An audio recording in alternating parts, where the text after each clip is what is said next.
મારું નામ સલોની હતું અને દરેક છોકરીની જેમ મેં પણ કેટલાક સપના જોયા હતા, પરંતુ સપના જોવા માટે મારે મોટું રકમ ચૂકવવું પડે જે હું આખી જિંદગી ભૂલી શકીશ નહીં.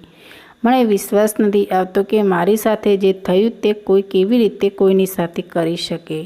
હું માત્ર 7 વર્ષની હતી, પરંતુ કોઈએ મારા પર દયા ન કરી અને મારું જીવન બરબાદ કર્યું. હું ગરીબ ઘરમાં જન્મી હતી. અમે 5 ભાઈ બહેન હતા. મારા માતા પિતા કોઈને ખેતરમાં કામ કરતા અને મમ્મી કોઈને ઘરે કામ કરવા જતી. તે વખતે હું બહુ નાની હતી, તેથી મને મારું જીવન થોડું યાદ છે. મારી એક બહેન અને ભાઈ મારાથી મોટા હતા અને એક ભાઈ બહેન નાનો હતો. ઘરમાં ખાવા પીવાની વસ્તુઓની કેટલીક અછત હતી કે ક્યારેક એક ટાંક પણ મેળવવી મુશ્કેલ હતી. તમે બીજા બાળકોની જેમ શાળાએ પણ જતા ન હતા. મને સારી રીતે યાદ છે, એકવાર અમારા બાજુના ગામમાં મેળાનું આયોજન કરવામાં આવ્યું હતું. તેમાં અમે જવાની જીદ કરતા હતા. અમારા પિતાએ અમને જવાની મનાઈ કરી હતી, પરંતુ અમે માન્યા નહીં અને અમારી મમ્મીને સાથે મેળામાં ગયા, કારણ કે અમને બધાને રડતા જોઈને મમ્મીનો જીવ બળ્યો છે. ખબર નથી કે તે કયો દિવસ હતો, પણ મારા જીવનનો સૌથી ખરાબ દિવસ એ હતો. ત્યારે અમારી મમ્મી અને 4 બહેન અને ભાઈઓ સાથે મેળામાં ગઈ હતી અને મેળામાં ઘણા બધા ચોર આવ્યા અને તેમને ત્યાં ઝઘડો થયો. લોકોની એટલી ભીડ જોઈ હું ખૂબ જ ગભરાઈ ગઈ હતી. એ મારી મોટી બહેનની આગળ પકડી રાખી હતી. મેળામાં વિવિધ પ્રકારની વસ્તુઓ કે ઝૂલાઓ અને વસ્તુઓ જોઈ અમારું હૃદય પીગળાઈ ગયું, પણ અમારી પાસે કંઈક ખરીદવાના પૈસા ન હતા. મારી બહેન એવું કહેવા લાગી, મમ્મી મારે ઝૂલે ઝૂલવું છે. તેથી મેં પણ કહેવાનું શરૂ કર્યું, મારે પણ એક ઢીંગલી લેવી છે. મારી મમ્મી અમને ગુસ્સામાં કહેવા લાગી, મારી પાસે બિલકુલ પૈસા નથી. હું તમને મેળામાં ફરવા લાવી છું. મેળો જુઓ અને ચાલો ઝડપથી ઘરે જઈએ. પરંતુ અચાનક મેળામાં લોકોનો નાસભાગ મચી ગઈ, કારણ કે ત્યાં અચાનક ઘણા બધા ચોર આવીને ભાગમ-ભાગ થઈ રહ્યું હતું. ત્યારે મમ્મીએ અચાનક કહ્યું કે ચાલો ઘરે જઈએ, નહીંતર આપણે અહીં ફસાઈ જઈશું. એમ કહીને અમે 5 ભાઈ બહેન સાથે આગળ ચાલવા લાગ્યા. હું નાની હતી, તેથી મારો પગ એક વસ્તુમાં ફસાઈ ગયો અને હું નીચે પડી ગઈ. મારી બહેનના હાથમાંથી મારો હાથ છોડવાઈ ગયો, પણ મારે માટે કોઈ રોકાયું નહીં. અમને બોલાવતી રહી, પણ લોકોનો અવાજમાં મારો અવાજ ક્યાં ખોવાઈ ગયો હતો. મમ્મી, મારી બહેન, ભાઈઓ મારી નજરથી અદૃશ્ય થઈ ગયા અને હું લોકોના ધક્કા ખાતી એક બાજુ ઊભી રહીને રડવા લાગી. મેં મમ્મીને શોધવાનો ખૂબ જ પ્રયાસ કરેલ, પરંતુ મેં ન હતો અમને ક્યાં જોયા કે ન હતો મારી કોઈ બહેનને જોયા કે ન ભાઈ. હું ત્યાં ઊભી રહીને ખરાબ રીતે રડતી રહી.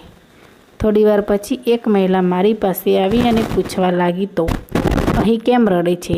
એ કહ્યું કે મને ખબર નથી કે મારી મમ્મી ક્યાં ગઈ છે. તે મહિલાએ કહ્યું, ચિંતા ન કરો, હું તને તારી મમ્મી પાસે લઈ જઈશ. હું સાંભળીને રડવાનું બંધ કર્યું અને તેની સાથે સ્ત્રી અમને કારમાં બેસાડી અને પોતાના ઘરે લઈ ગઈ અને કહેવા લાગી, રાત થઈ ગઈ છે, હું તને સવાર તારી મમ્મી પાસે લઈ જઈશ. પછી તેણે મને જમવાનું અને 1 ગ્લાસ દૂધ આપ્યું.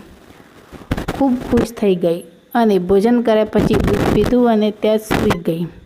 ત્યારે સવાર પડી ત્યારે તેને મને મારો સારો નાસ્તો કરાવ્યો અને કહ્યું કે આ કપડાં પહેરી સરસ તૈયાર થઈ જાઓ, પછી આપણે જઈએ. કે પછી તે મહિલાએ કહ્યું, આંટી પણ મમ્મી પાસે લઈ જતો. તેને કહ્યું કે તારી મમ્મી શોધવાની પણ તેને કંઈ ખબર નથી.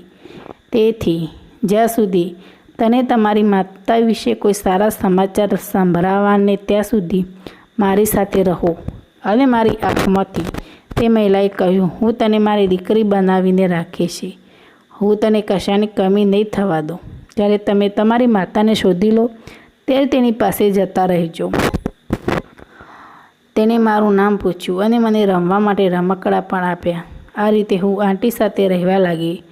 થોડા દિવસ ત્યાં રહી હતી. એક દિવસ બીજા અંકલ અને આંટી ત્યાં આવ્યા અને મને તેની સાથે લઈ ગઈ અને કહ્યું, અમે તમારી મમ્મી પપ્પાને ન મળ્યા હતા, અમારી સાથે જ રહીશું.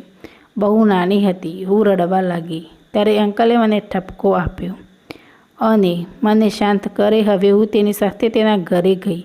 તેનું ઘર પણ ગામમાં અમારા ઘર જેવું હતું, પરંતુ તેના ઘરમાં બાળકો ન હતા, બંને એકલા હતા. એટલા માટે મને ખાવા માટે પૂરતું ભોજન મળી ગયું હતું, પણ પ્રેમ ન મળ્યો. પહેલાં હું મારા માતા પિતા અને મારી બહેન અને ભાઈઓને ખૂબ મિસ કરતી હતી, પરંતુ ધીમે ધીમે હું તેમને ભૂલી થવા લાગી અને મારા નવા માતા પિતાના પ્રેમમાં પડી ગઈ. મારા નવા માતા પિતા શહેરમાંથી સામાન લાવતા અને ગામડાની દુકાનોમાં સિલાઈ કરતા, અને મમ્મી ઘરમાં બાળકોના કપડાં વેચતી હતી. ગામની ઘણી સ્ત્રીઓ કપડાં ખરીદવા માટે અમારા ઘરે આવી. તેમણે કહ્યું, આ સલોની છે અને તે અમારી દીકરી, તમે એને ખોરી લીધી છે. મારી નવી મમ્મી વખાણ કરતી અને મને આશ્ચર્ય થતું કે મને ખોરી લેવામાં આવી નથી, પરંતુ હું મેળામાંથી ગુમ થઈ પછી મને મારી માતાની યાદ આવવા, જેમણે મને પોતાની સાથે રાખવાની ના પાડી હતી. મેં પણ ભણવાનું શરૂ કર્યું. આમાં આખો દિવસ ઘરના કામકાજમાં અને કપડાં વહેંચવામાં વ્યસ્ત હતી. પપ્પા પાસે પોતાના કામ સિવાય સમય ન હતો. ખબર નહીં આ બંને શા માટે મને તેમની સાથે લાવ્યા હતા. જ્યારે બંનેને પોતપોતાના કામમાં વ્યસ્ત રહેતા હતા, તેઓ મને તેમની પુત્રી તરીકે લાવ્યા, પરંતુ મને પુત્રીનો પ્રેમ ન આપે.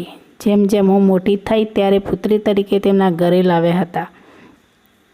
આ રીતે સમય વીતતો ગયો, પણ એ લોકોને મારી માટે ટાઈમ ન હતો. હું પણ મારા અભ્યાસ અને ઘરના કેટલાક કામોમાં વ્યસ્ત રહેવાની હતી. મારા પિતા ખૂબ જ કડક સ્વભાવના હતા, તેથી મમ્મીએ નાની નાની વાત પર ગુસ્સે પણ મારા પર ઓછો જ ગુસ્સો નીકળતો, પણ તેના શબ્દો હૃદયને સળગાવતી રહે. મને લાગતું હતું કે જો આ લોકોને બાળકોને જરૂર ન હતી, તો તેઓ મને અહીં કેમ લાવે? કદાચ તે પોતાના એકલતા દૂર માટે લાવ્યા હતા. મને મારા પ્રશ્નનો જવાબ મળી રહ્યો હતો. આમાં સમય વીતતો ગયો અને હું ભણવામાં ખૂબ જ ઝડપી હતી. પપ્પાને કહ્યું, મારે આગળ ભણવું છે, તેથી જ હું શહેર જવાનો કહેવા લાગી. તમારા ઘરમાં દીકરીઓ આટલું ભણતી નથી, તેથી જ હું તને આગળ ભણાવી શકતો નથી. અને મમ્મી પપ્પા સાથે થોડા દિવસો પછી જ્યારે પપ્પાને ખબર પડી કે હું ઉદાસ થવા લાગી છું, ત્યારે તેઓ મારા ઉદાસીનું કારણ સમજી ગયા. તેને સમજાયું કે મારે આગળ ભણવું છે. આ વસ્તુને મારા પર અસર એટલી થઈ કે મારી તબિયત બગડવા લાગી, કારણ કે હું ઓછું ખાતી. અને કોઈ જ્યારે પપ્પાને વચન આપ્યું, ત્યારે તેને મને શહેરમાં ભણવા મોકલી.